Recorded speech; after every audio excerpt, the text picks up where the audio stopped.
Халық қарсы шығып еді, қаулының күші жойылды. 23 шілдеден бастап Алакөлдің шығыс жағалауы жұмысын бастағанмен кәсіпкерлер демалушылардың саны аз деп алады. Бұндай жағдайда табыс таппақ түгілі қарыздан бел шеге бататындарын жеткізді. Қазіргі Алакөлдің жағдайы қалай? Бірге білеміз.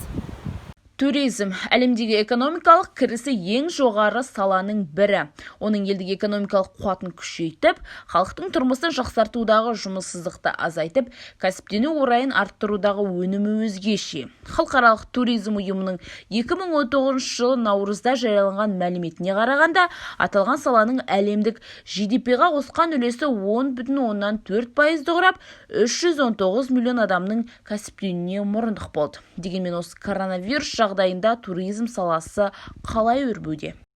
Биылғы пандемияға қарсы біздің Алакөл жағалауында демалушылар аз болды. Ол саудадан да белгілі болды. Жатар орындарда кісі аз болды. Бағаларды өте төмен түсірдік. Солай төмен түсіруге тура келді. Өйткені кісі саны аз болғандықтан басқа үлкен база отдыхалардан жақсы демалыс орындар болғаннан кейін олар сол жаққа кетіп қалуға тырысып отырды. Елімізде орын алып жатқан аты жаман індеттің салдарынан демалыс орындары қатаң талап орнатылып, қаулыға бағынбағандар арнайы заңмен қудаланатын болады. Осының арқасында бұл аймақта індетті жұқтырған туристер табылмады дейді бас маман. Қазіргі таңда коронавирусный инфекция біздің ауылда кішкене бәсеңкіреп тұр. Енді алдында болды.